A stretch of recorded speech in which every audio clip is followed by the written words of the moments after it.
Good afternoon, ladies and gentlemen. It's the second game of our doubleheader here today at DiSanto Field. And this time it's the men's side for Carnegie Mellon and Case Western Reserve. This is the regular season finale for both of these programs and likely the final game of Case Western Reserve's season here today. Before the game started, we had a nice senior day presentation to celebrate the 6 graduating students on this roster. And you might notice that number a little bit lower than last year, and we will have a lot of this young Spartans team returning to the field at DiSanto Field next season. So a very promising future for Carter Pro and the program moving forward. Now, the visitors today are the rival Carnegie Mellon Tartans, and they are coming into this game with an 8-4-4 record. Again, the Case Western Reserve Spartans on the men's side here are 5-5-5. So the opening kickoff as the whistle blows, and we are underway here. As this was a moment, you'll notice in the beginning of the game, for senior number 19, Sawyer Dockel, who has missed this entire senior season. And a really nice moment here as fans are able to recognize him and his efforts this year with the team, even if they're not on the field. They have really appreciated Sawyer's leadership and abilities. And so a really cool moment here to get us started. And now we will get back to regular action here, as on the near side we have Carnegie Mellon throwing in.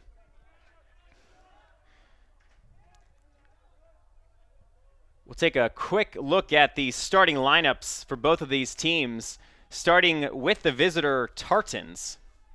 As I said, the Tartans are 2-2-2 in conference play. A very balanced team are the Tartans. And in goal for them is number 37, Kai Yamamoto. Yamamoto making his 10th appearance in goal this season, and he sports a very impressive save percentage of 83% with a 4-2-3 record. Also starting by number for Carnegie Mellon is Brendan Schoenwetter. He's number 5. Jake Cavan. Jake Cavan, a senior who scored the game-winning goal on senior day against NYU just a few days ago for the Tartans. He scored the game winner with 17 seconds left in that one as the ball goes out of bounds to the Spartans. Number 10, Billy Bucavalis, who is also a senior. Number 12, Leonardo Suradio. Number 15, Eli Campine. Number 23, Henry Hawthorne. Number 26, Dominic Horweiler. Number 28, Shandor Prada. Number 31, Tristan Gonzalez. And that is your starting lineup for the visiting Carnegie Mellon Tartans. Now for the host Spartans, it is once again Bradley Winter in goal. Bradley this year making his 13th appearance. As Case Western puts some pressure on the back line of the Tartans, it's Kroger trying to make something happen, and he is hit from behind, which is going to draw a foul. So Kroger draws a foul that's going to give Case Western Reserve a free kick just a few yards outside of the box. So we will pause here for a second on that starting lineup to see if Case Western Reserve can make anything of this early opportunity, as the referee is checking on Kyson. Kyson, one of those seniors who was celebrated here earlier today.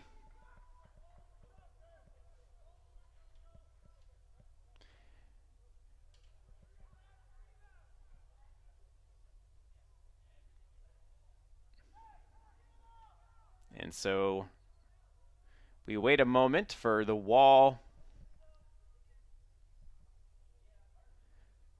to be settled here.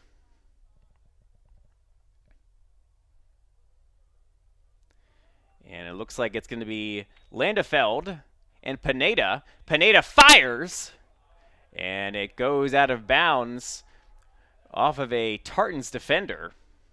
And we will have a corner kick here in the opening minutes of this frame.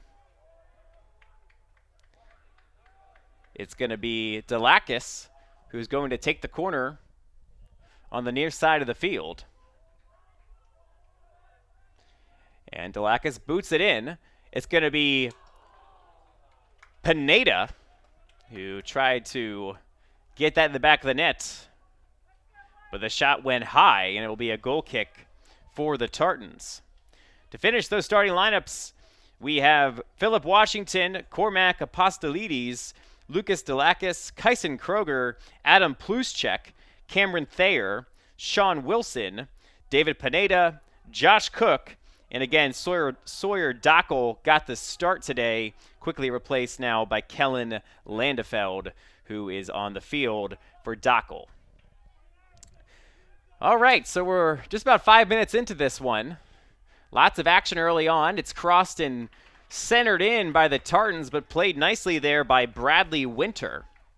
And Winter is going to wait for his teammate in the backfield to get that shoe tied, so we can ensure that we have an even 11 on 11 here.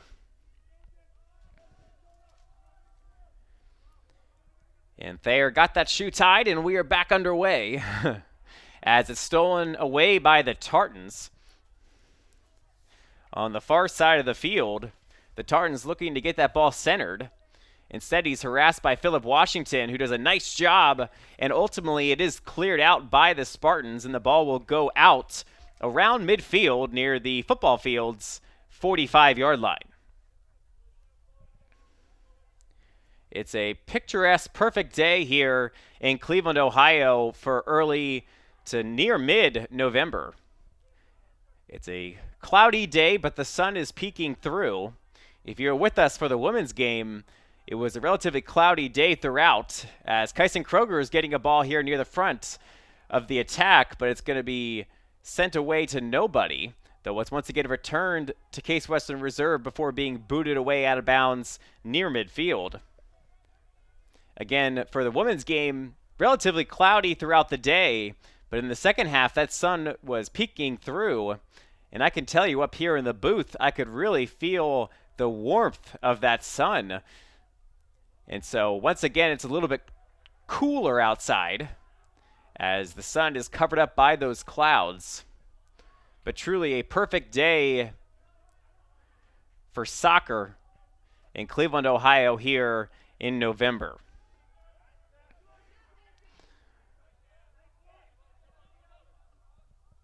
So the ball here out of bounds right in front of me. And it will be a throw-in for Case Western Reserve as Pineda will take it. Pineda's had a good season here for the Spartans. Pineda, a sophomore from Marlboro, Connecticut. As on the other side of the field is Washington, who is able to find Landefeld.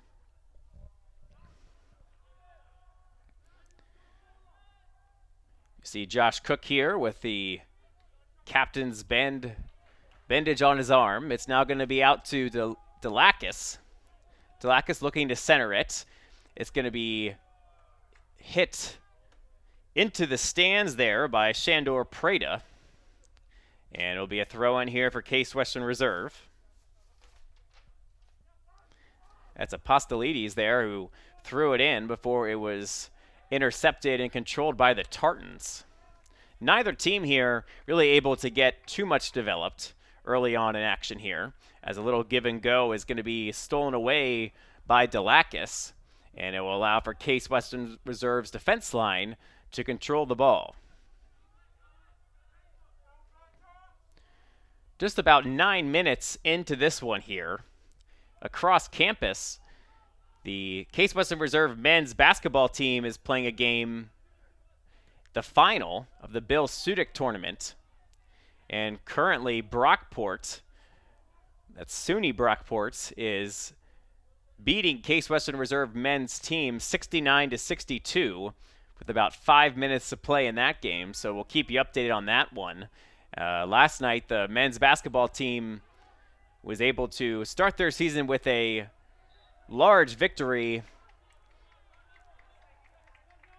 99-72. That was against Penn State Altoona. Here we have a foul, and so it's going to be a free kick for Carnegie Mellon. Carnegie Mellon this year, having done a few of these games, I don't think I've seen a team more balanced than these Tartans. Pretty unique where no player on the Tartans, again, this is a solid UAA soccer team, no player with more than 8 points. And that's number 8, Jake Slackman, who has those 8 points. But they do have 8 players that have 4 points or more. So a very balanced attack here. A very defensively minded attack. As some physical play there on the far side of the field results in a throw-in for the Tartans. And so we'll see here today, Case Western Reserve really playing with nothing to lose here against their rivals. Has not been the season that Carter Poe and company had likely hoped for when the season began. But as the saying goes, you beat your rival, you can say it's a pretty good season. You can really save a season that might have been a little disappointing if you can finish it by beating a rival like Carnegie Mellon. And so that is what Carter Poe and his Spartans will be trying to do here today. As on the near side of the field, the ball is controlled by the Spartans, and it goes back into the grasp of Josh Cook, the senior from Johnstown, Ohio. And that is Cook who forwards it ahead. Kyson Kroger is making a run for the ball. It was headed on the back line there by Hawthorne. And luckily, the goaltender Yamamoto was keenly aware that there was a charging Kyson Kroger who was looking to pounce on a mistake there near the goal box. Just over 33 minutes remaining here in the first half. This is also one of my favorite times of the year to catch the action at DiSanto Field, whether it's one of our soccer programs or our football team. You can see the seasons changing all around us with the red and yellow colors, which fit very nicely with the brick student apartments that line the field here at DiSanto Field. As the ball is out of play near midfield, nice job by Kyson Kroger to win possession there for Case Western Reserve. Little confusion there amongst the Spartans of who was going to get that ball in. Washington wanted it. He didn't get it, but now he does get possession back, and the Spartans will maintain possession as Delakis controls the ball, and Apostolides will get it upfield. Some good ball movement here from Case Western Reserve. That's Pineda, who's now going to be looking for Landefeld, who's looking for the action near the box to avoid a throw-in. That's going to be knocked out of bounds by Hawthorne. And we have a throw-in here for Case Western Reserve. So some fancy footwork there from Apostolides, and that's going to result in another throw-in after that ball is cleared. Pineda, who's had a great season on the wing, as I mentioned earlier, for Case Western Reserve, can play a little bit of defense and a little bit of that midfield position. He's had a number of great crossing passes this year on DiSanto Field that's either resulted in goals or resulted in great opportunities for his teammates. The first goal of their conference season was an assisted ball from Pineda. Here, Case Western Reserve gets a touch in the box, but it's going to be cleared out by the Tartans. And now advancing up the field is Carnegie Mellon, but Landefeld interrupts the pass. Moving forward is Case Western Reserve. They fire and shoot, and it's going to be deflected away by the defensive line. And now Carnegie Mellon is going to be looking to start their attack, but Case Western Reserve is coming out firing here. Does a nice job of getting back on defense. And so Carnegie Mellon's going to push it back here to the football field's 35-yard line. And they will look to get this attack going, but Hawthorne will boot it back to the back line where we see Cam Pine, the senior. And we also see number 5, the junior Brendan Schoenwetter. So Carnegie Mellon controls it on the far side of the field. They look to shoot it, and a nice shot there, but it is saved by Bradley Winter. So a great foot there from Leonardo Surradio. And Surradio had a nice shot there, but Winter was up for the task as Winter clears that out, as that was dangerously close to Carnegie Mellon's feet. And it will result in a throw-in.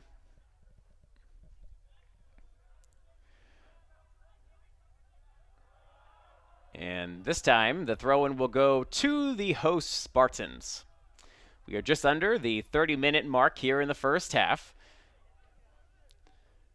Both teams have had some possession and some opportunities to score so far, but nonetheless, we are still scoreless.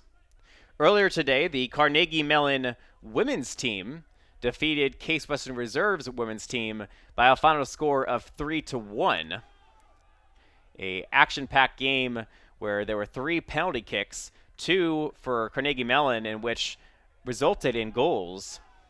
And Case Western Reserve, their women's team, will now wait for their fate to be determined by the NCAA Power Index to whether or not they will be moving on to the NCAA tournament. So we'll see here if the men's team can send DiSanto Field home for the season with a victory against their rivals, as Kyson Kroger gets a head on the ball there, but aimlessly ahead to the Carnegie Mellon defense. I updated earlier, the Case Western Reserve basketball team was down by 7. They now lead by 1 with about 3 minutes to play. So again, we'll keep you updated on the men's basketball team there. In the meantime, we have David Pineda, who has the ball for Case Western Reserve, and he gets it ahead as the Spartans get ready to start their attack. But a little bit of miscommunication there as Pluschek, not sure exactly where Pluschek was trying to go with that one, but he patted his chest as if to say, my bad, I misunderstood where you were going, Kyson. And now it is controlled once again by the Tartans. The Tartans this year on the road not been nearly as successful as they have at home. Now, part of that being because of the strength of schedule they have faced on the road versus being at home. But the Tartans are 2-4 on the road and have yet to win a game in conference on the road. So it would be a very big first conference win for the visitors from Pittsburgh. Though we know Case Western Reserve is wanting to send their seniors home for the winter with a victory. So here come the Spartans up the field. They get the ball past the midline, and they're launching their attack. Philip Washington on the right side. He's going to pass it to Delakis. That wasn't Washington with the ball, but he's on the far side of the field. He's actually calling for it now. He will get it from Delakis, and Washington is going to try to beat his defender. Instead, it's poked away, and Washington is going to throw it in back to Landefeld. Landefeld to Delakis. Delakis in the box. He shoots, and it's blocked away with 2 hands. So nicely done there by Yamamoto. He didn't feel confident enough to grab it, but he was able to get his mitts on it. That was a laser off the foot of the senior Delakis. So it now will be a corner kick for Case Western Reserve. It will be David Pineda, who unsurprisingly is taking this kick with the skill of getting that ball into the box. This time instead, though, he goes to Delakis, who centers it, but it's headed away by the Tartans. Pineda's able to get it back, puts it over the defender's head. He controls it. Some fancy footwork there, but it ultimately ends up in the ball going back towards midfield, where Philip Washington maintains possession and gets it up to the attack in Kellen Landefeld. So here's Kyson Kroger. It's going to be knocked out of bounds. That's the Spartans' ball, despite Carnegie Mellon's best pleading. It goes to Cook, and now also to Thayer. Case Western Reserve with some nice passing early on here. You can tell they've come out ready to play for those seniors today, and again, doesn't take much to get fired up and ready to go against a rival like Carnegie Mellon is to Case Western Reserve. These two campuses in two very close major cities, of course, Cleveland, Ohio here for Case Western Reserve, and Pittsburgh, Pennsylvania for Carnegie Mellon.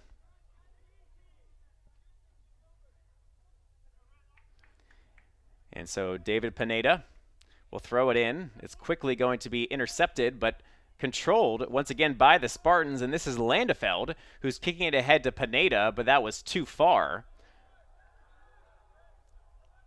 And that now is going to be a goal kick after it last touched David Pineda's foot. We are 20 minutes into this one here at DiSanto Field. We are still scoreless, but it's been a strong start for the Spartans.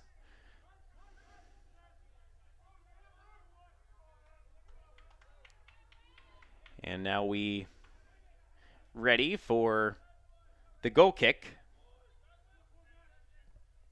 as it's right here in front of me, controlled by Apostolides, who looked to go around the defense, but instead it's out of bounds, and it will be a throw-in for Henry Hawthorne and the Tartans.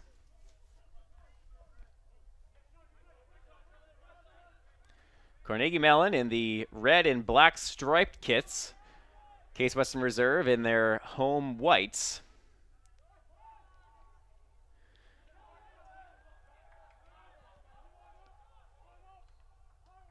Well, they may be the rival. I do like the look that Carnegie Mellon brought here today with their stripes.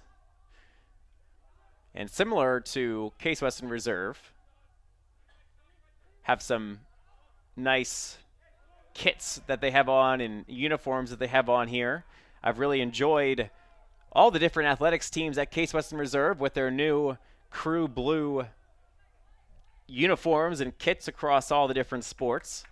Last night again, that men's basketball team showing off their new crisp white jerseys with the crew blue trim. As now Case Western Reserve will center it, and it's going to be knocked away by the Tartans, who have 3-on-3 offensive break if they want it.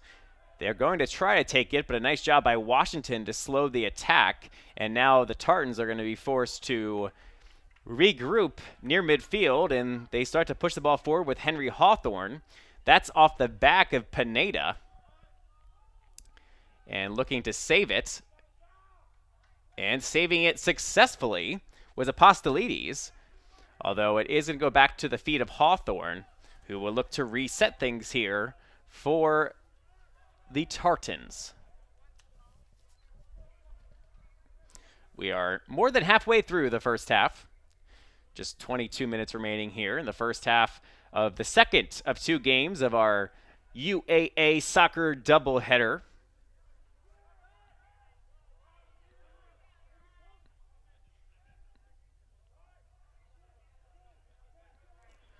A nice contingent of fans from both fan bases here today.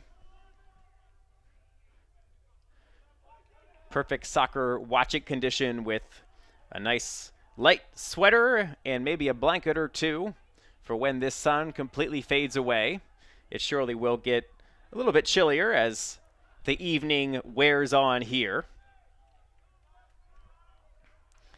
And after this called foul, we are going to have a free kick for the Tartans.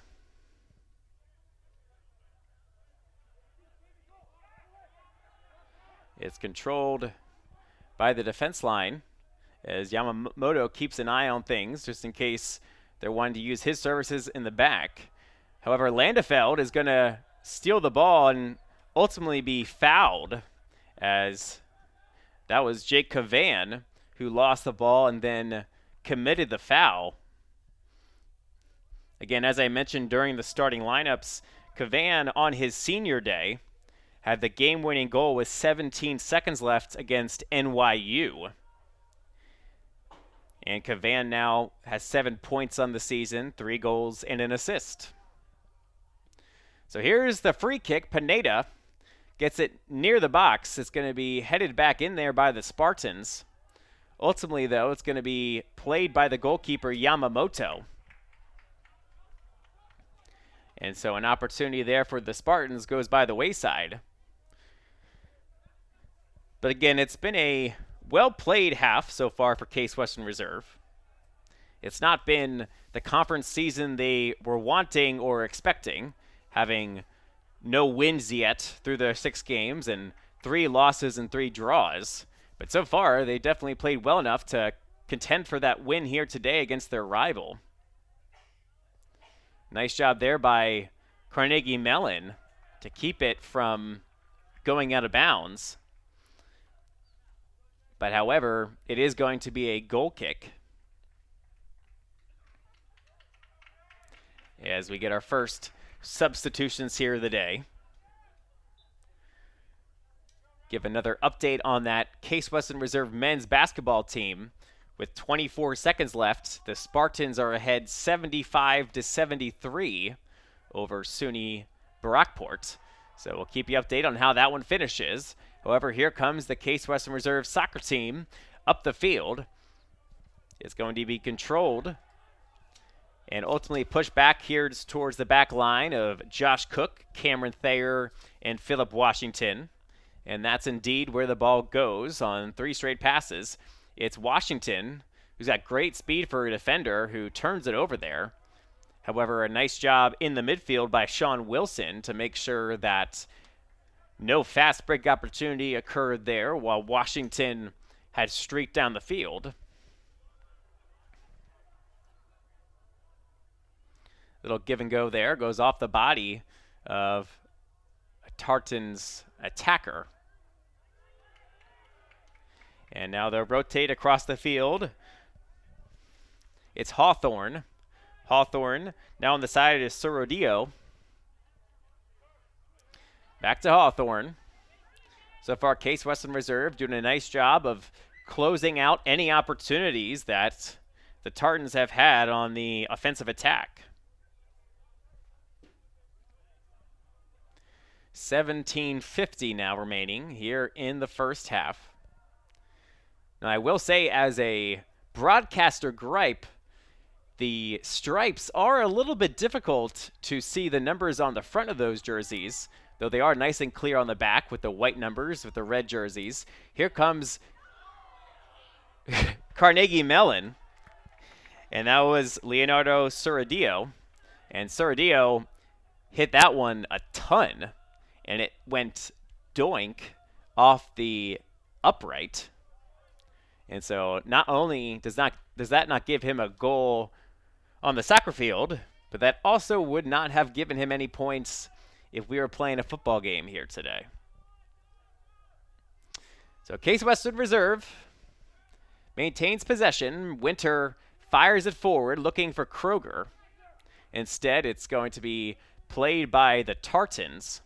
Have not been able to say Kyson Kroger's name too much yet here in the first half, but more likely than not, he is going to be part of the action one way or the other here. He always seems to be in the mix of things, and I would expect nothing less on his senior day. And we have a Spartan down on the ground. It was Landefeld. No foul was called, so it's just going to be a play on with possession going to the Spartans. As now it's knocked out of bounds there by Campine on the back line. And it'll be a throw in here for Case Western Reserve. Standing right here in front of me, and now the ball is passed along to the other side of the field with Philip Washington, the defender from Ellicott City, Maryland. It's now going to be played towards the box. But we do have an offsides call. Wouldn't have mattered considering how hard that ball was hit. But it is going to be now a free kick right on the goal line, or the goal box, for the Tartans.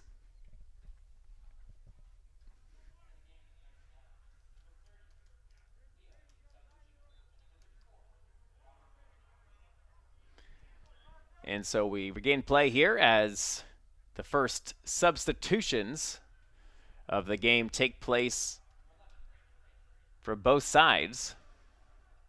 Into the game now for Case Western Reserve is one of the seniors that was celebrated here today, Brandon Kim.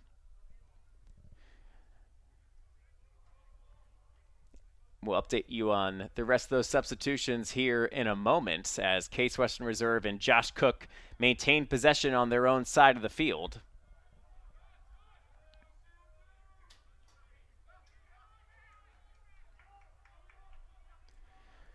We're more than 30 minutes into this one. We are still knotted at 0. The Tartans are yet to put a shot on net. And Case Western Reserve now pushing forward. However, it's going to be cleared out and out of play by the Tartans on the back line. And so Case Western Reserve will get a throw-in near the football field's 20-yard line. It's going to be played back into the midfield, and it's going to be stolen away there by Carnegie Mellon. Still fighting for it now is Kim. Kim wins possession of the ball. He's heading to the far side of the field, and he will be battled, and that ball is out of bounds. And it will be a throw-in for Carnegie Mellon. A nice touch there in the midfield by Dulakis. Washington looks to try to get the ball. Case Western Reserve doesn't have much of a defense line back, so they need to be careful with that, but they do win possession. Kroger, however, makes a touch that does not find the foot of any Case Western Reserve Spartan. And so it's going to be, once again, battled for here in the midfield. A nice job, once again, by Case Western Reserve to win the ball. As it goes back to Josh Cook, and he'll look to reset things here near midfield.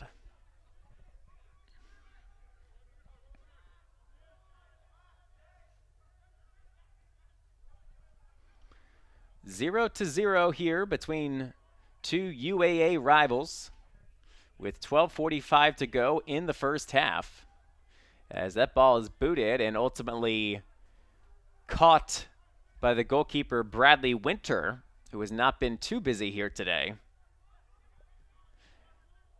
As the Spartans look to advance the ball, ultimately is going to be controlled by the Tartans in the midfield. And here they come. A nice give-and-go play has them going, streaking down the field in the middle of the field, looking towards the net, and long. That ball was wide by Nicholas Korakis.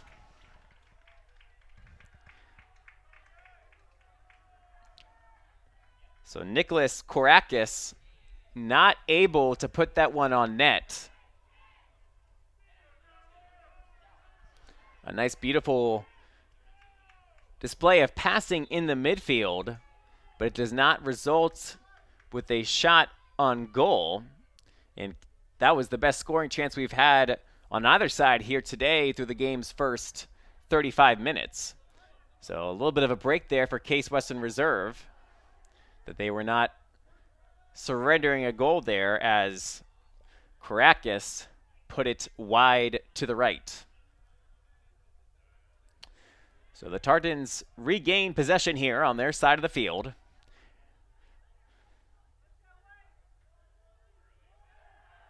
And a nice job there. Some good pressure by the Case Western Reserve midfield. That was Charlie Wittenberg.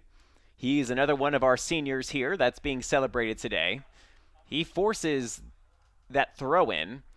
Now also checking out for the first time today is the senior Kyson Kroger, so he'll get a rest. As now moving forward, here come the Spartans.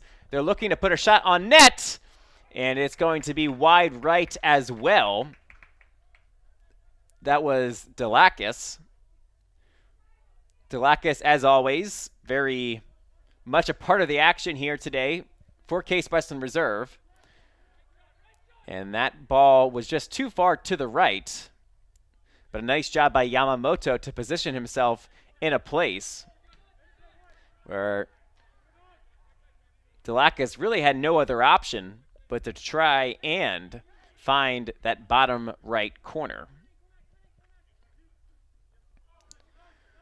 So we see a throw in here. Apostolides has it, and he's shoved from behind, and that's going to be a foul. So that foul is on Kourakis, who comes up a little hobbled himself. Could be a little bit of frustration on his part again as well, just considering the fact that he was not able to give his team the 1-0 lead with that shot that went wide to the right. As Josh Cook tried to make a pass there, he is hobbled. He looks like he has either pulled something in his leg or has some sort of cramping. But that's something to keep an eye on, as Josh Cook is real hobbled and is asking for a substitution from the bench, as he now will take a knee. As the possession is still with the Tartans, but the whistle will finally be blown here for Josh Cook. And that did not look like it was a great moment for Cook, as when he was looking to center that ball, he immediately grabbed at the back of his leg. And I'm surely no doctor, but it looked like it was somewhere near the hamstring area. So potentially an injury there that could keep Josh Cook from the field for the remainder of this game, as his teammates give him some support as he goes off to the sideline. Josh Cook, again, a senior. This is his 10th game of the year. He has been battling some injuries throughout the season, but a very strong defender on this team who is counted on greatly. So they now will turn to the return of Thayer in the backfield, and now joining him is number 28, Eshwar Chala.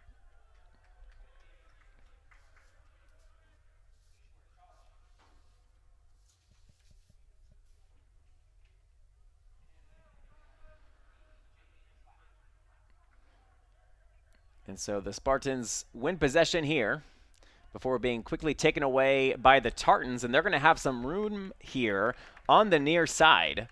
It's going to be Hawthorne, who looks to boot it ahead, but it's going to be intercepted by Kim. But Kim still did a nice job to knock that out of bounds, even though it will result in a throw-in here for Hawthorne and the Tartans.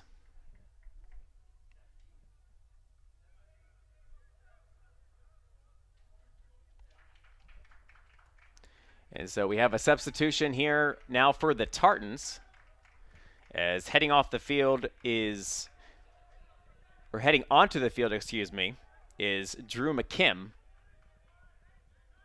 Drew McKim, a standout first-year student who is going to be taking this throw-in, and he's got a big wind-up and a big throw into the midfield.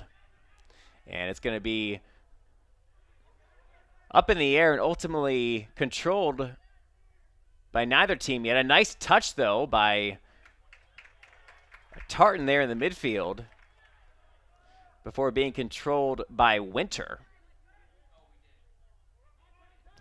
And so now it's going to be booted ahead and cleared out to Yamamoto. So that was Leo Salvucci who made the nice play for the Tartans, as an opportunity for the Spartan goes to the wayside, and here comes the Tartan back in attack. They don't have numbers, as it's just a 4-on-6 play here, but some nice smart passing gives them an opportunity now on the near side as it's played back. And it'll go back to the defense, as that was Eli Campine who signaled to his teammates, let's slow things down here. And seniors know best. Campine, one of those seniors for the Tartans. We now just have about 6 minutes and 50 seconds to go in the first half. We are still scoreless, and we do not yet have an official. Well, that stat looks like it might be incorrect. I do think we have had a shot on goal now, and I do see here 2 shots on goal for the Tartans and just 1 for the Spartans in these opening 40 minutes. Here we have a foul that's committed on Drew McKim near the football field's 21-yard line. So here's going to be a great chance for Carnegie Mellon to try to get something going offensively.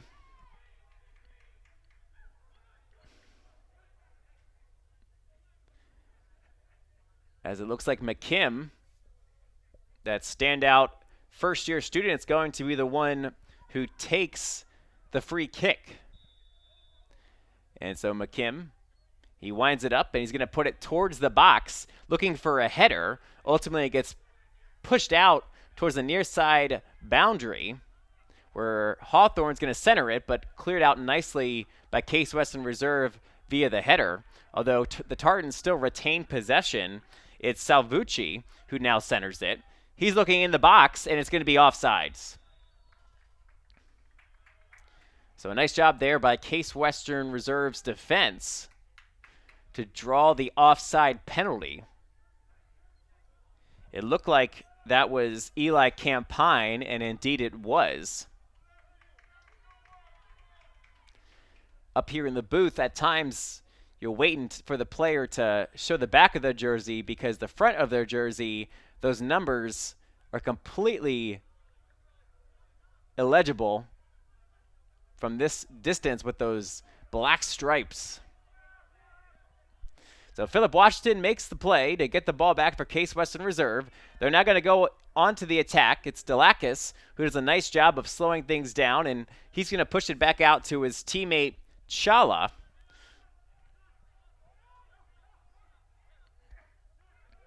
And now back into the midfield. So Camden Larson.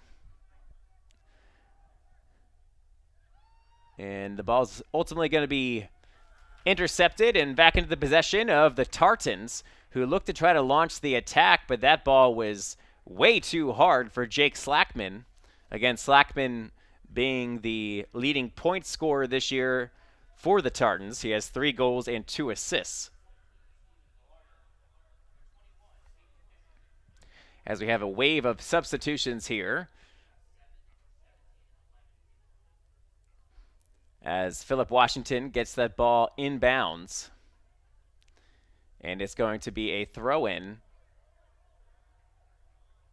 for the Tartans. So a delayed call there, but it is going to be the Tartans' ball. Just 3:35 left to play in this first half. And we are still scoreless, as Case Western Reserve is looking for their first conference win of the season. And what a time it would be to get that against their biggest rival, Carnegie Mellon. And nice job by Philip Washington to earn the throw. And he will be the one to throw it in. Returned back to sender, and it will be Philip Washington again who will get another throw in.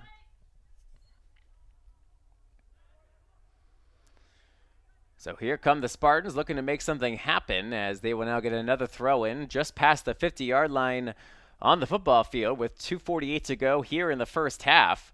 The Spartans came out, the team, with more opportunities and more energy, but as the half has gone on, the ball control has been dominated by the Tartans, as there we have a foul. That's going to result in a free kick here. A quick kick of the free kick will give the Tartans the ball here, as on the back line, Brendan Schoenwetter stood on the Case Western Reserve logo. He now launches an attack that is moving forward, but Case Western Reserve does a nice job of controlling it. That's Philip Washington, and they're going to battle for it on the far side of the field, where another foul has occurred, and Case Western Reserve has the ball. Now on the near side of the field with Shala, with 1:53 to go here in the first half.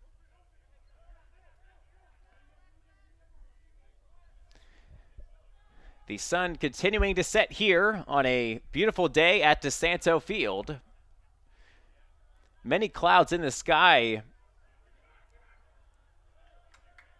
as Winter gets his hands on that one.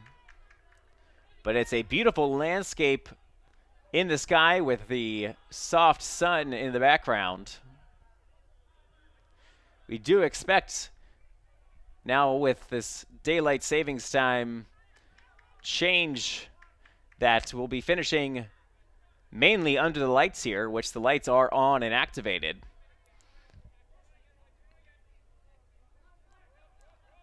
But we'll be getting a little bit of everything here today at DiSanto Field.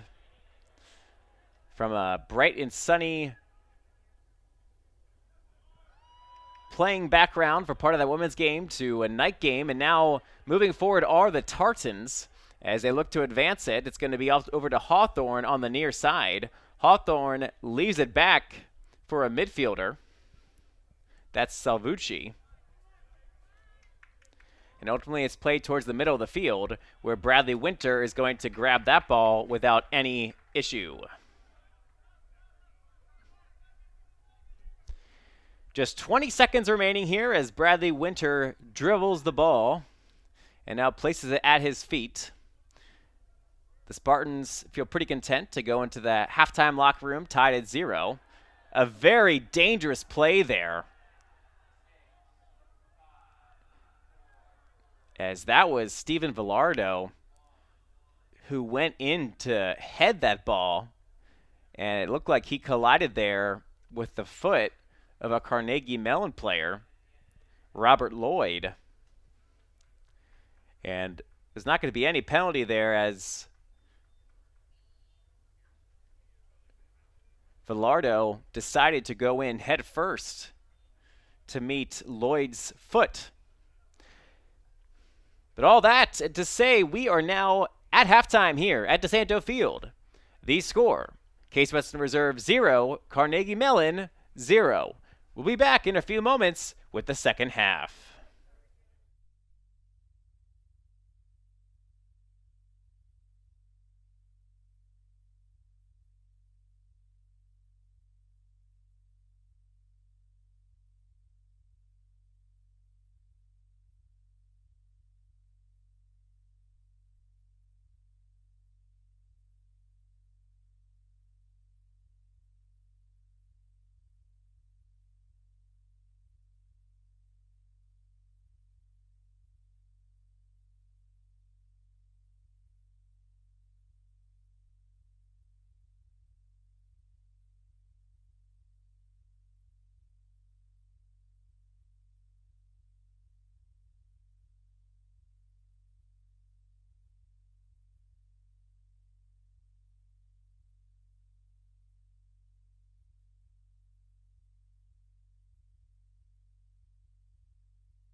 Welcome back to Case Western Reserve University and DiSanto Field as we are getting ready now for the second half between two rivals here in the UAA, the Case Western Reserve Spartans and the Carnegie Mellon Tartans.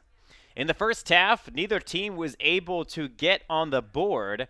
The Spartans had the edge in shots for the half, as the hosts had 5 shots to the visitors' 4. Both teams committed 5 fouls, and otherwise it's been a very balanced game here between two solid UAA competitors. In the first half, leading the way with 2 shots for the Tartans was Leonardo Saradillo. And for Case Western Reserve, both David Pineda and Lucas Delakis had 2 shots of their own. It was Kai Yamamoto who had 1 save and no goals allowed in the net for the visiting Tartans.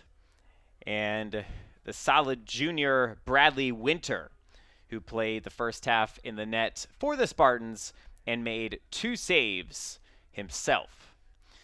So it's going to be the Tartans that will be getting us underway here to start the second half. The sun just now starting to settle below the student apartments here, which are the backdrop, a beautiful backdrop to DiSanto Field. As we are underway, and Case Western Reserve immediately gains possession as that one is knocked out of bounds near midfield. The sun, as it has fallen, has actually started to peek out for the first time here this afternoon.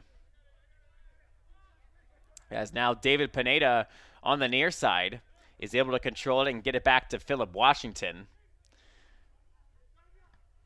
A very unique kind of setting right now, as the field itself is completely in the shadows, but over top is the sun that's peeking through. From my angle here, I can't even see the far side near Bradley Winter because of that sun. Regardless, here comes Dulakis, as he also is wearing the captain's armband, just like Josh Cook, who left this game in the first half with an injury, so we're hoping Josh Cook is okay.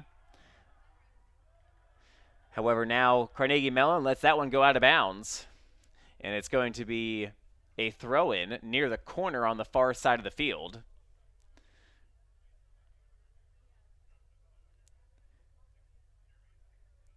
So Case Western Reserve, a good start here in the second half, looking to see if they can get something going.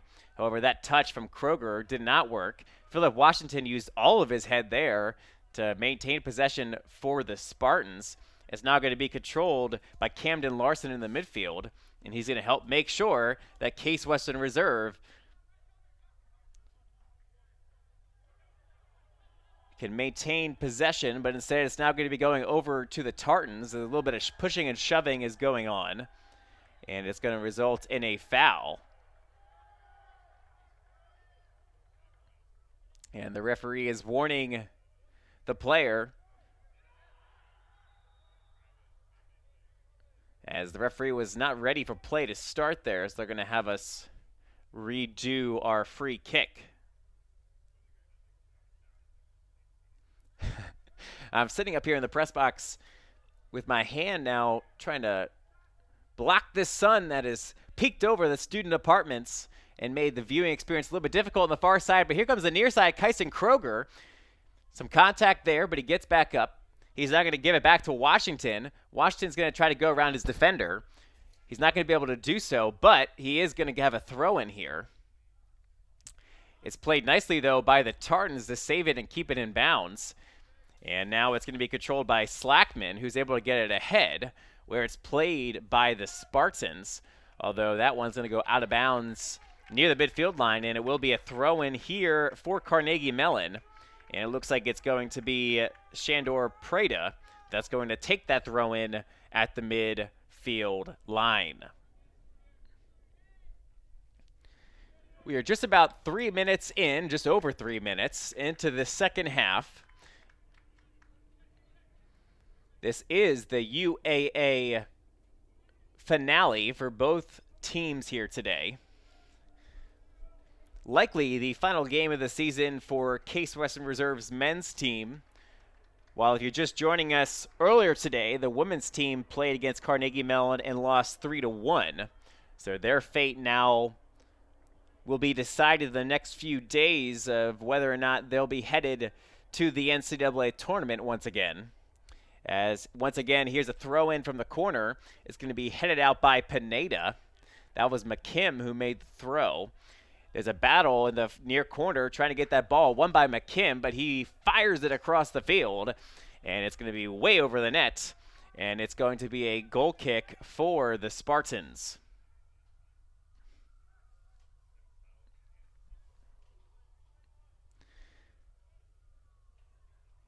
And so it's controlled by Bradley Winter, who stands over the ball on his goal box, directing traffic, looking to see if Carnegie Mellon will pressure him. They don't, so he gives it over to his defense. The ball is cleared towards the midfield where it's controlled by a spinning Shenandoah Prada, who gets it ahead to a teammate who's going to find Drew McKim on the near side. McKim's going to center it. Defended nicely there by the Spartans, however, and it's going to disrupt the attack for a moment. Though now on the far side, it's going to be centered, controlled in the midfield, but ultimately going to be pushed out towards the out-of-bounds mark, which it's going to eventually make it out of bounds. A nice effort there by Prada, but he could not save it on the awry pass, and instead now we will have Philip Washington, who will do a throw-in on the near side near the football field's 20-yard line. We have Landefeld, who controls for Case Western Reserve. That's Pluschek, who gets it back to Landefeld. Now they're rotating fields to get it over to Pineda, who's in front of me here on the near side. Pineda looking to see if he can get something going. He points to try to fool the defender to think that he's going out to Washington. Now he's going up for Kroger. Kroger gets a shot attempt. It's off the net. They're looking to head it in. They cannot do so. Kyson Kroger with a beautiful right foot that went off the crossbar. And then a nice job by the Carnegie Mellon defense to make sure that it was not going to be headed in front. But a really nice job there by Kroger, who didn't have a great angle to put a big boot on that one, but it rang off the crossbar. And we will remain scoreless now as there are 38 minutes remaining here in half number 2. And the score remains 0-0. Here come the Tartans now in the midfield, so both teams getting some good looks here early in the second half. That ball, though, is won by Philip Washington, though it can't be controlled by the Spartans, so it will stay with Carnegie Mellon as it swung back over in front of me to Prada. Prada looking to center it. That goes right off the face of Landefeld, who is still holding that face. And we hope that Landefeld's all right. Looks like he is as he's back into the play looking to fight for possession. He took that ball square off the head. Here are the Tartans now in the box. It's defended away nicely by Winter and then cleared out by his teammates. They're still, though, inside of the box. So a nice job by the Spartans to clear it out. Bradley Winter, now he's a little bit hobbled as he's favoring his right side as he is recovering from that save and maybe a little bit of body contact with one of those Carnegie Mellon attackers. Looks like he is okay as Landefeld has also stayed in the game after getting a little hobbled himself when he took that crossing pass straight off his face. So now it's going to be McKim. McKim, a very interesting throw action as he takes a big run in and chucks it towards the middle of the field. That one, though, is caught by Bradley Winter like a center fielder catching a routine fly ball.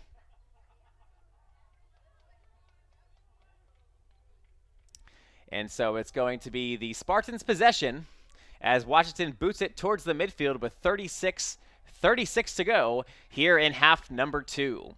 Here comes Dulakis.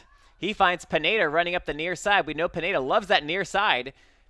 He finds Landefeld in the middle of the field, who gets it to Larson. Looks like they're going to rotate it back to the other side for Shala, who centers it. He can't find Dulakis, and is now going to go back over to the Tartans as a foul is called on Dulakis.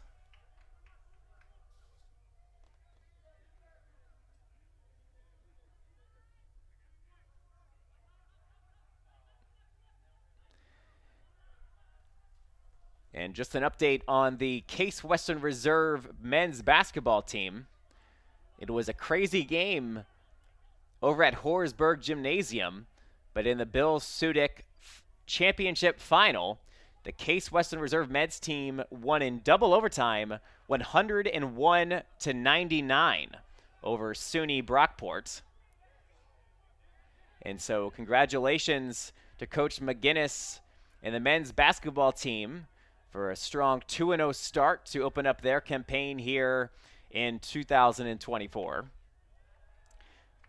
And so Spartan fans, don't forget, while some seasons are just ending here or close to ending on the fall sports side of things, many winter sports are just beginning, including our men's basketball team and the women's basketball team.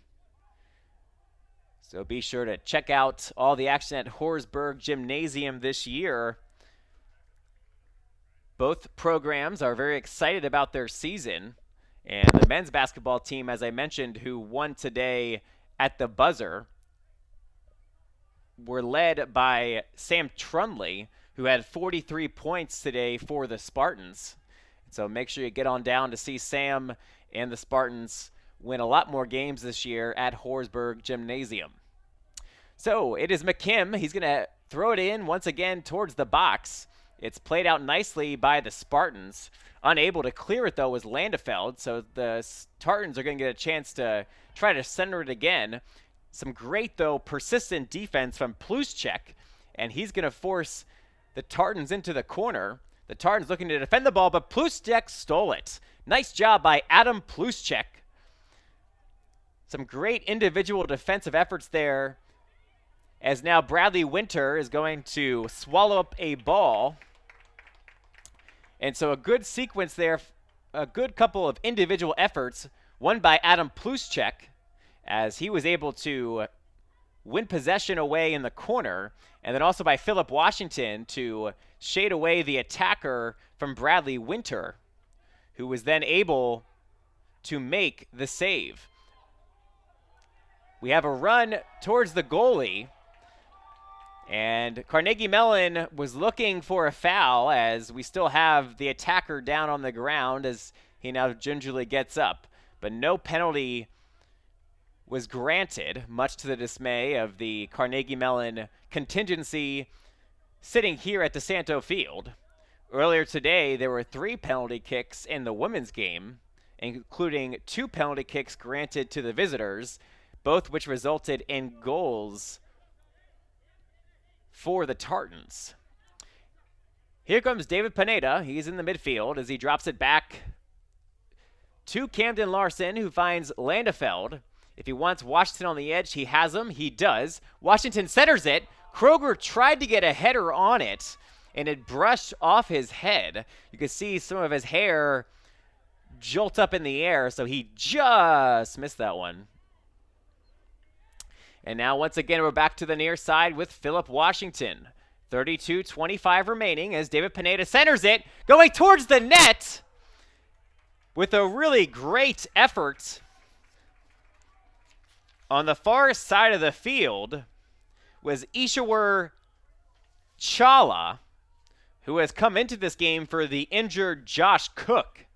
But his foot put that ball over the net. And so it is going to be back to the Tartans as the Spartans now earn a throw.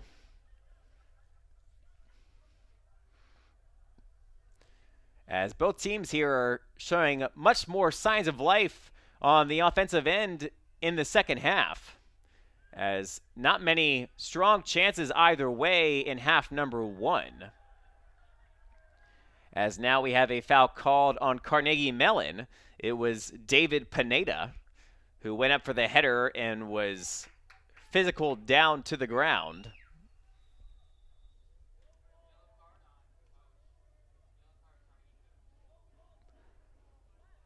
And it looks like there a yellow card was awarded to the Carnegie Mellon bench. I believe Carnegie Mellon's still not happy they did not get a penalty kick on the other end. And now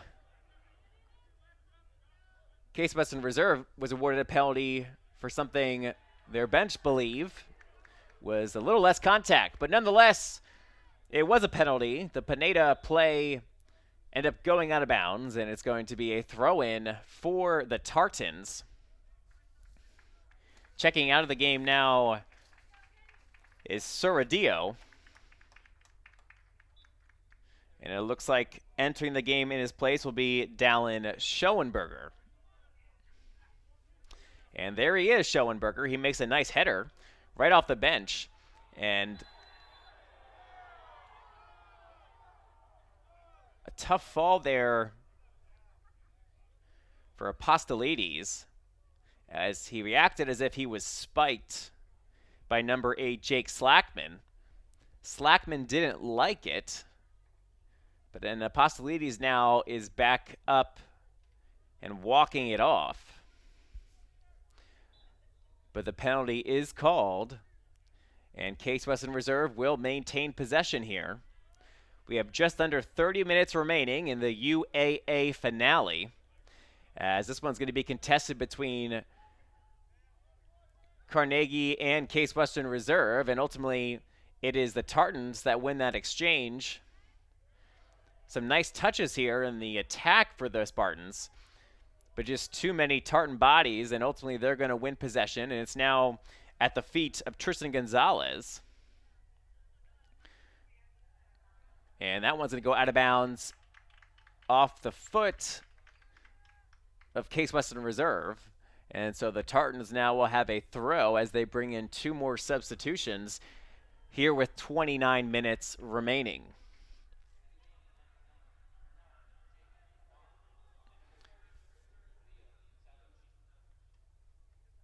So Jake Cavan re-enters the game here.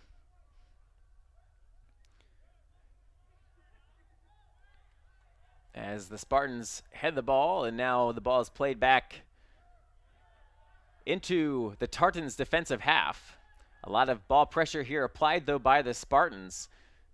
It may be 0-0 on the scoreboard, but both teams are showing some good effort here as Bradley Winter comes up to make a play on a ball from a hard-charging Carnegie Mellon attacker.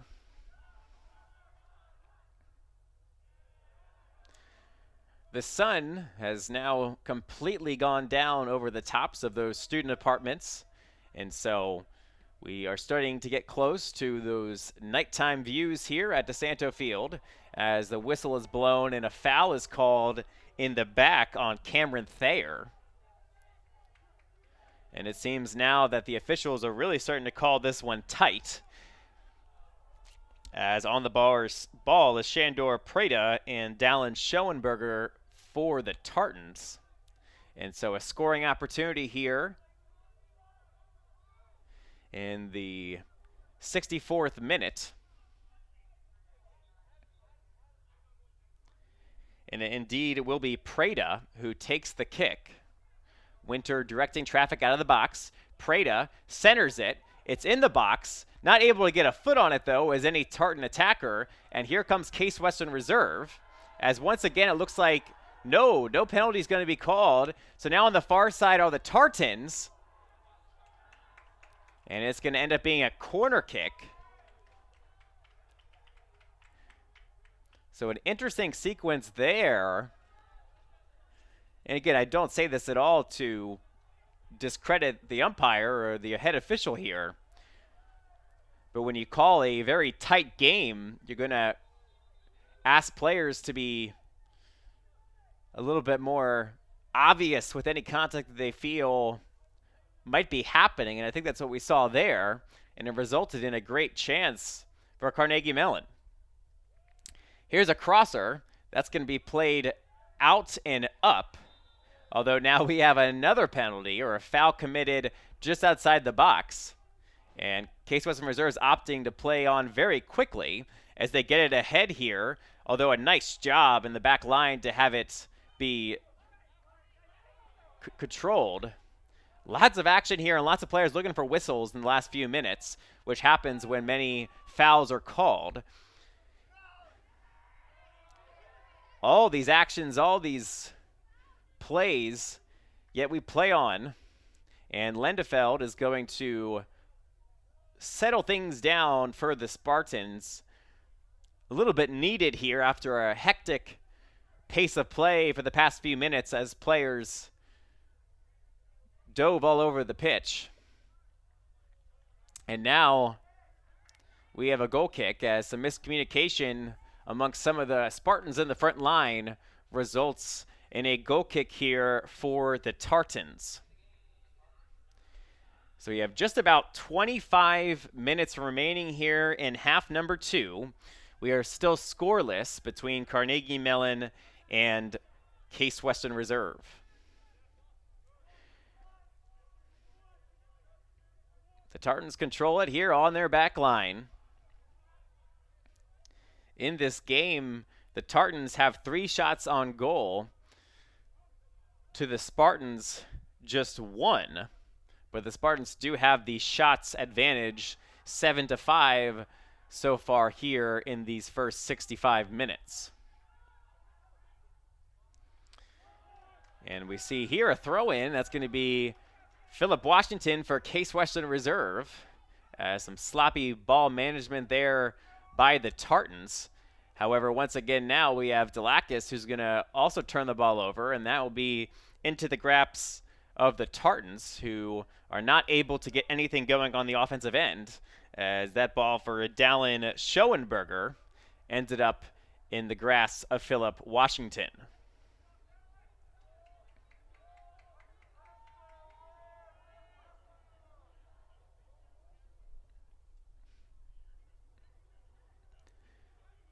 Not the largest of crowds here today at DiSanto Field, but they are boisterous and doing a good job of showing their support for their teams, and at times their displeasure with the officiating.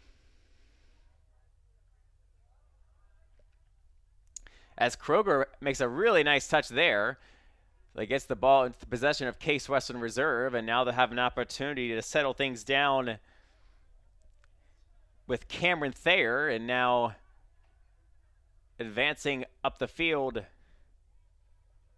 was Apostolides. Looking for Delakis. A nice ball into the midfield. It's ultimately going to be deflected, though, and here come the Tartans now back on the attack as they're going to be looking to push the ball this time. Nice job by Philip Washington there to get back from the attack to prevent any sort of fast scoring opportunities for Carnegie Mellon. It's now here in front of me with Brendan Schoenwetter.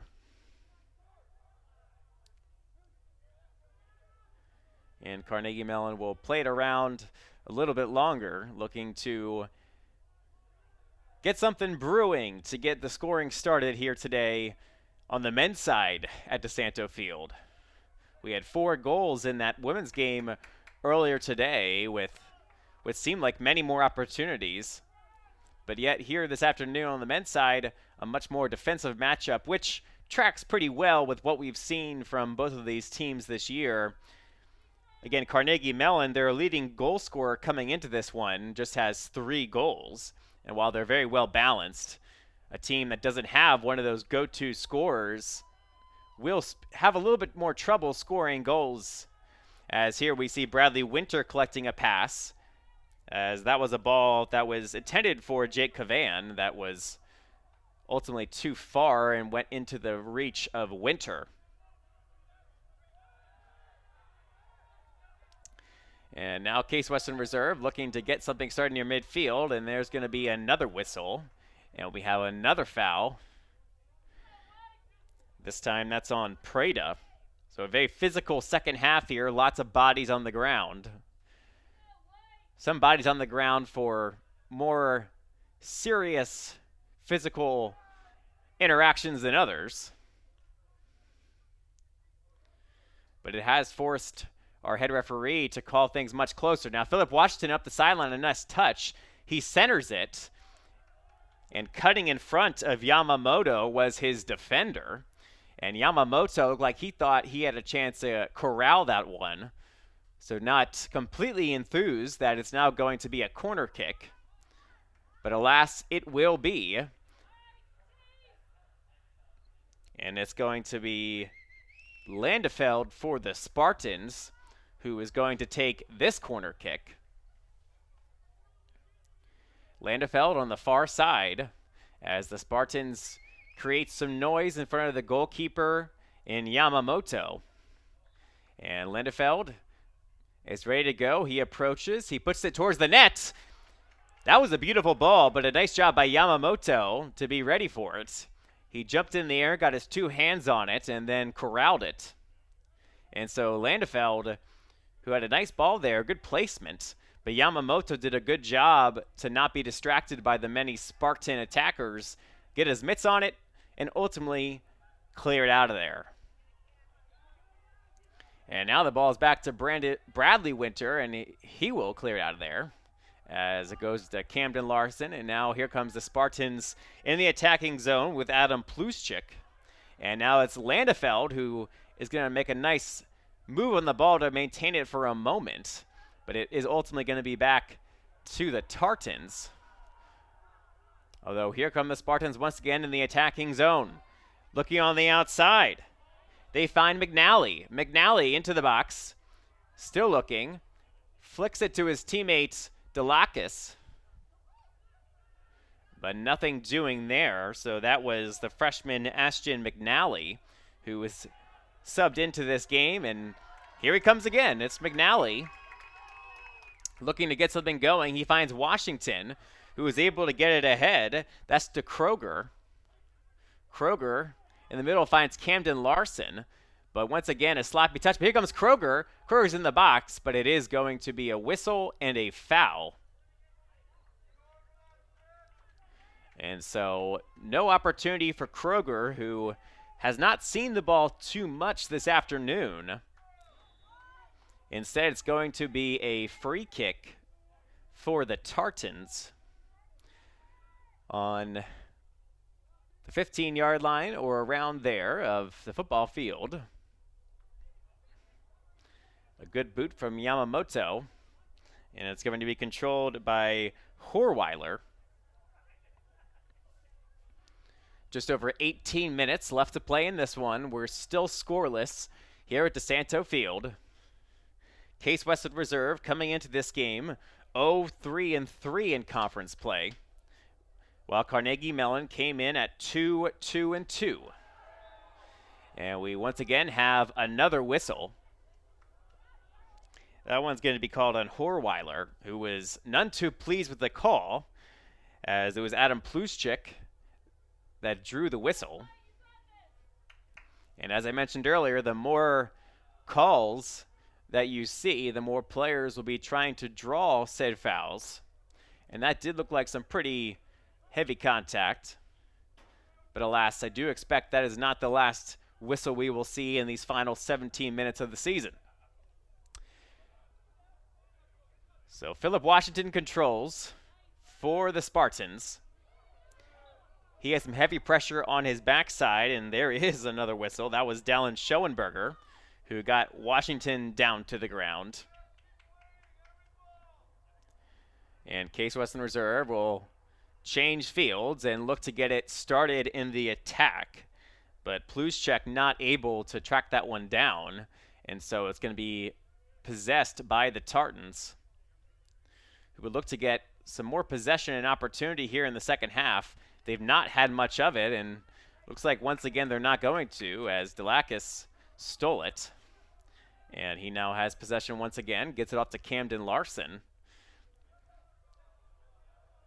And Case Western Reserve is content taking some possession and giving their offense and Kyson Kroger some breathers on the front line. Here's a through ball that is looking up in the direction of Kroger.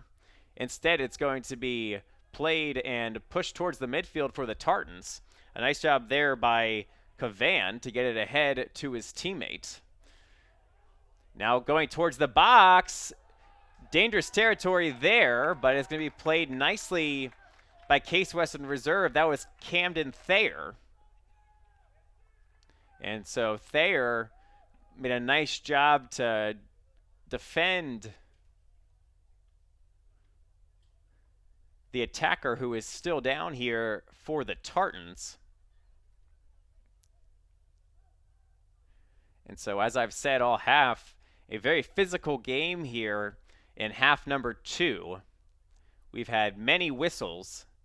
We've had a yellow card distributed to the bench of the Tartans for their displeasure of how this half has been officiated. And now we will have a brief timeout as the Tartans player is attended to. Case Western Reserve 0, Carnegie Mellon 0, 16:01 to play. We'll be right back.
All right, so we are back here at DiSanto Field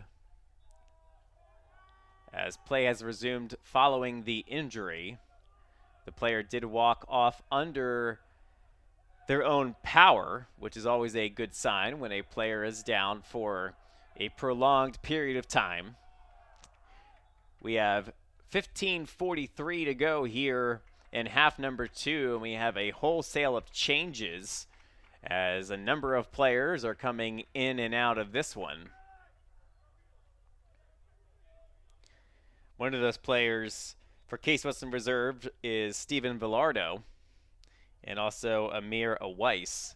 Both players checking in here after playing some solid minutes in the first half. Now the ball is going to be sent back towards the other side of the field as we're getting close to complete nightfall here at DiSanto Field. You'll likely notice a very different background and lighting as to what you first saw when you turned us on at 3:30 p.m. local time. The Tartans now trying to advance the ball into the attacking zone. They do so successfully as that one is headed out. That was Apostolides who headed it out, and it's now going to be controlled by Case Western Reserve back in the midfield. Nice job by Dulakis to control that ball. A dangerous pass there back to his defense, but a nice job to at least clear it out of danger, although it is retained possession now by the Tartans, who once again are looking to see if they can get us started on the scoreboard for the first time this afternoon.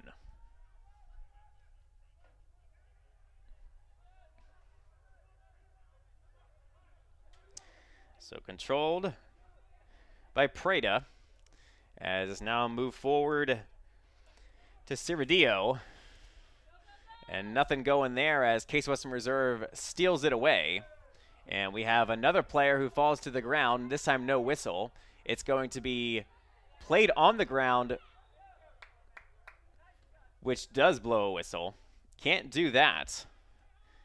It looks like that might have been Kyle Raker, who had fallen to the ground and was trying to play the ball while he was down there. Excuse me, that was not Kyle Raker. That was Jake Cavan. So Cavan is the one who gets the whistle blown on him. And now the ball is towards the far side of the field as Carnegie Mellon continues to look to see if they can get something going. This time it's Preda. Preda centers it, and it's going to be thrown towards the middle of the net. Looked like a Case Western Reserve defender got pushed in the back, but no whistle there. Things getting definitely a bit more chippy and physical than they were in the first half here. These teams are rivals, and even if they only play once a year, that rivalry is still as strong as ever. As now being back on the defensive line is Campine. And the Tartans are going to try to maintain some possession and see if they can get something going in the offensive zone, which they will as Washington boots it out of bounds. Quick throw in once again as a player hits the turf. No whistle, and now it's going to be Case Western Reserve looking to turn it upfield. However, a really nice play there by Preda, who prevented Case Western Reserve from getting into the attacking area. Now here comes the Tartans looking to do the same thing. It's going to be sent back to Preda, who's going to have a moment to center it in towards the net. Instead, he centers it towards the midfield. It's going to be shot, and it's going to be scored. Robert Lloyd. That was an incredible boot from Robert Lloyd. And Carnegie Mellon is now in front 1-0 with 12 minutes remaining in the game.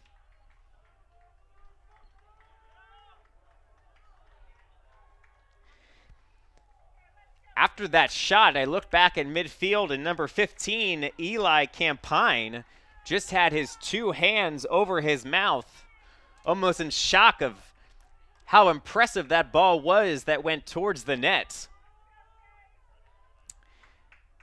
And Robert Lloyd, the senior, who celebrated his senior day just last week against NYU in Pittsburgh, now is spoiling Case Western Reserve senior day with just his second goal of the season. And now Case Western Reserve is trailing 1-0 with just over 12 minutes remaining here in the UAA regular season finale. So here come the Spartans back on the attack, looking to see if they can make something happen. It's Pineda.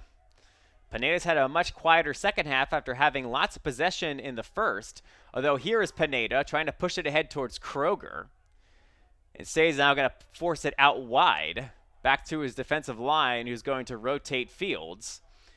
And ultimately, this ball is going to end up back with Philip Washington here in front of me, near the 45-yard line on the football field. It's going to be a nice give and go here between a couple Case Western attackers. It's sent in front to Dulakis. Dulakis looking for a give and go in front of the net. Instead, it's going to be booted out and cleared out of bounds by the Tartans. But some good action here by the Spartans, looking to see if they can get on the scoreboard here to even this thing up Just under 11 minutes remaining now in this one. And the Spartans trailing by 1. Philip Washington putting it towards the net. It's going to go right into the chest of Yamamoto. Good idea there from Washington. You're not going to score if you don't get the ball near the net. Looking to see if a friendly face could maybe head that in or make some sort of contact before Yamamoto got it. And also, maybe you just make the goaltender make an error that allows you to score. Nonetheless, Yamamoto played it well. And so it's still 1-0 here as we approach 10 minutes to go in the game. Case Western Reserve battling in the midfield, trying to win possession. Ultimately, it's won by Carnegie Mellon. There's a hobbled Tartan. That's Dominic Horweiler. But he's hobbled no more, and he looks like he's all right. And so it's going to be a free kick here for the Tartans. As darkness continues to ascend upon Case Western Reserve's DiSanto Field here in the second half. As Dulakis wins the ball in the midfield. Case Western Reserve needs to get some more opportunities here in the final 10 minutes if they want a chance to finish the season with at least a draw. Here comes Kyson Kroger on the near side. He's going to send it back towards the middle of the field. It's going to be sent in and ultimately cleared out. That's going to be a header near the corner. Or excuse me, a throw-in near the corner. As that was cleared out just to the left of our corner pool on the far side of the field. So here comes the throw-in from the far side. Will it make it near the box? It does. It's going to be batted around inside, and ultimately it's a handball. And it is called on Case Western Reserve.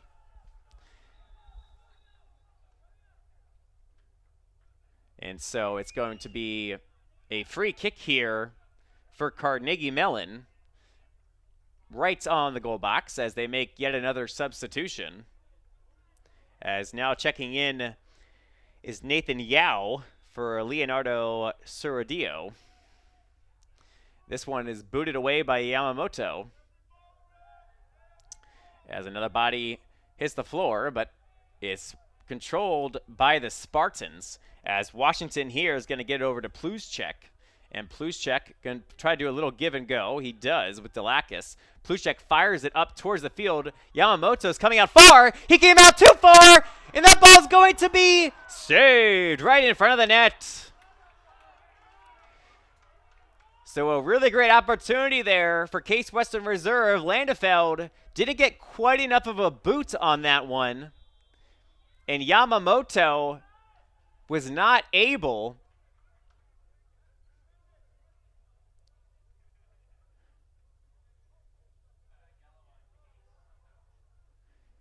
And we pause here as it looks like a yellow card has been awarded to the Case Western Reserve bench. So both benches given cards there. Nonetheless, here's David Pineda. He's going to center in a corner kick. It's headed in. It's scored! It's scored! Case Western Reserve has knotted it up at 1.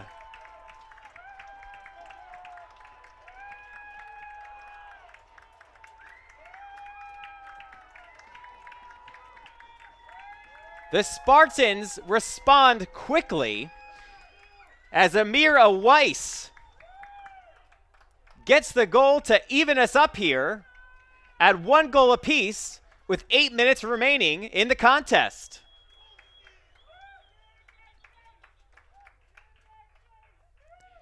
A pretty fascinating game here this afternoon as we see not a lot of action throughout the first half.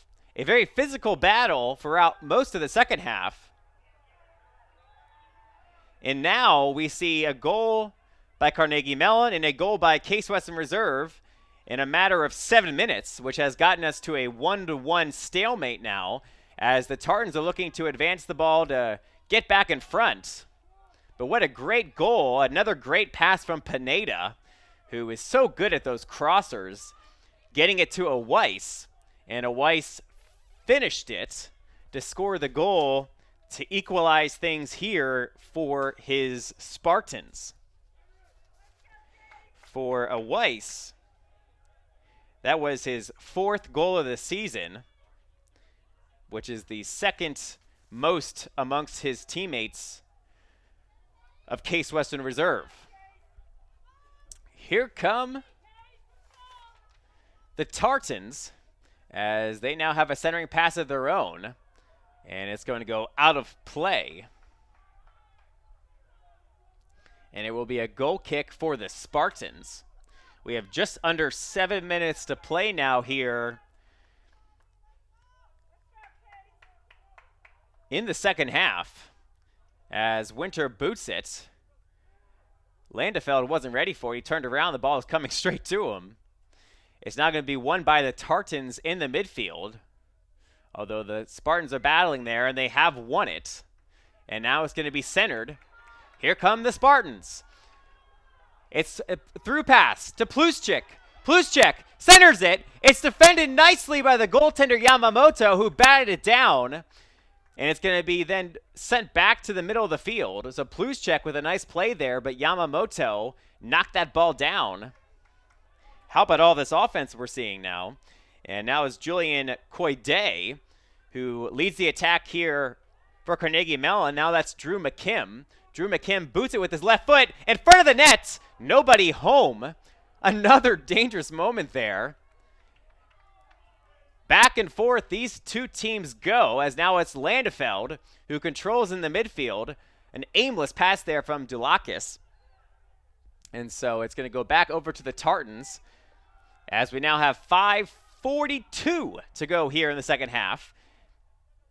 And all this action, all these players leaving it all out there. It's centered toward the middle once again, and it's going to be Bradley Winter who catches this one. So Bradley Winter and Kai Yamamoto both have to be wondering what has been going on with my defense here the past few minutes, as they have been kept as busy as ever this afternoon. As it's once again controlled here by the Spartans, and here comes Pluschek. Pluschek looks up the sideline. Here comes Landefeld. Landefeld has it, going towards the near corner. It's going to be pushed ahead to Washington. Beautiful ball, centered through. It's up in the air after touching Pineda, and it's going to be a foul called on Pineda, as he was going for that ball while Yamamoto had it in his grasp. And so it's going to be a free kick for Yamamoto and the Tartans. Suddenly, this is like a tennis match, where one end of the field has action, then it goes right back to the other end, and there's some more action.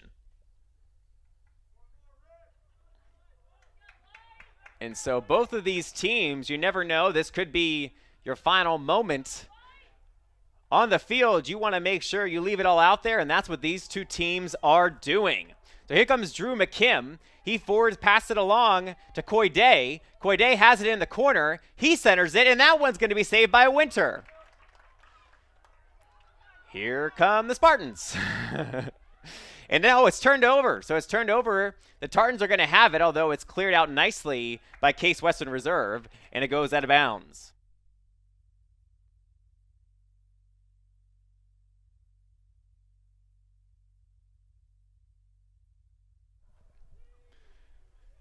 So here are the Tartans. It's McKim again, who's going to look to throw this towards the middle of the field. He does, but nobody is home.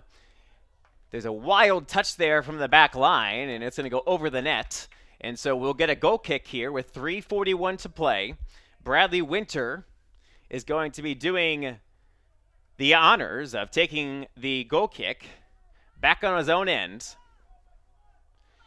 Based on the way these last few minutes have played out, both teams likely have another opportunity in front of them to break this deadlock of one apiece. If you're just joining us, this game was 0-0 for most of the afternoon, but really impressive goals from Robert Lloyd of Carnegie Mellon, and then Amira Weiss of Case Western Reserve in the past 10 minutes has given us a 1-1 game.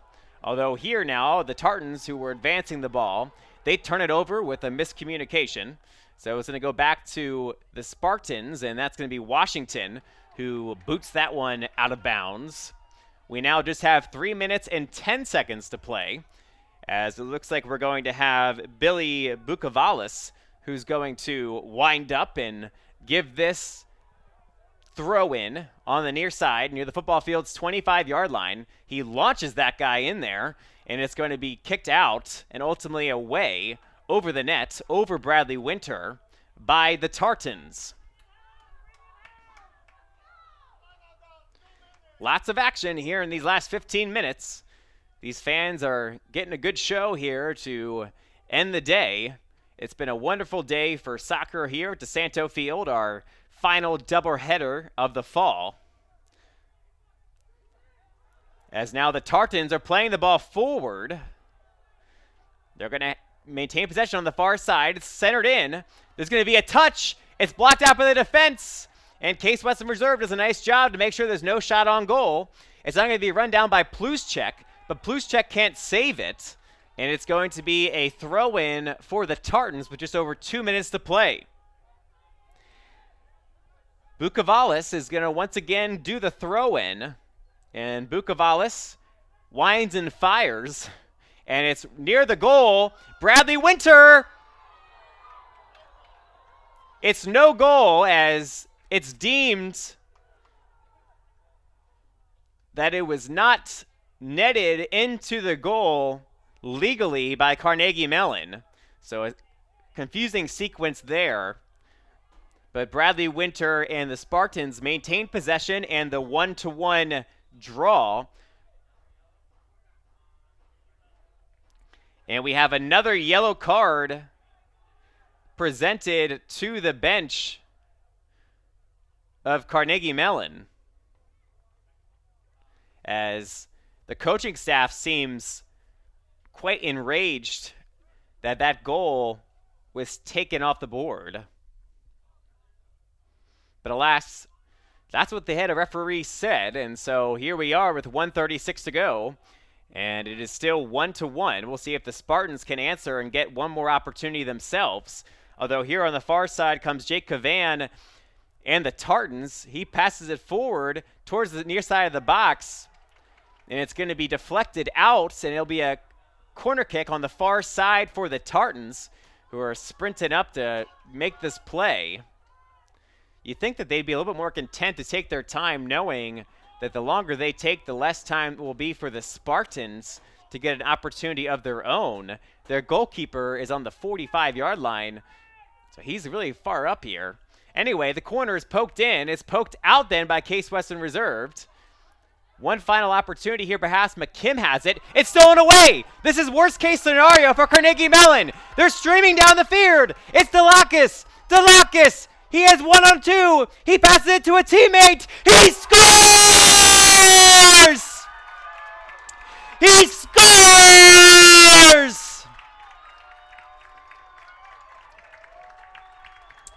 Unbelievable! An absolutely critical error by Carnegie Mellon. Their goalkeeper, as I mentioned, was on the attacking side of the field. Drew McKim lost the ball. Lucas Delakis was streaking down the field, waited for his teammates who were streaking after him, as Yamamoto was waiting. And the end result is a goal for Case Western Reserve with 39 seconds to go. And Adam Pluschek has a huge goal here for the Spartans. Unbelievable.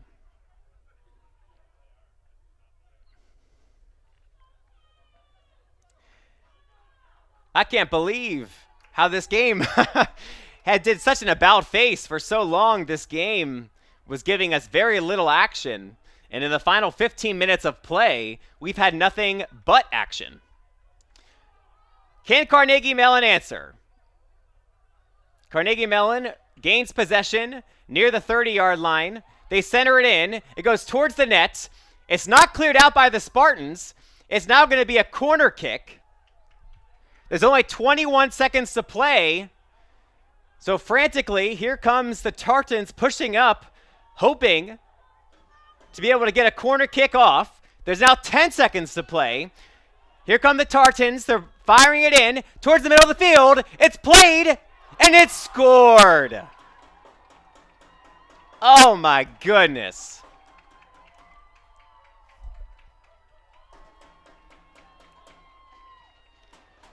Have you ever? Unbelievable.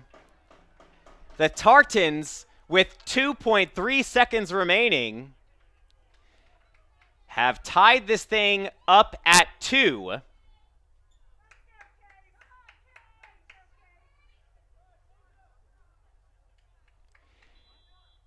And as the final whistle blows, one of the most dramatic 2-2 draws you could ever see has finished here at DiSanto Field.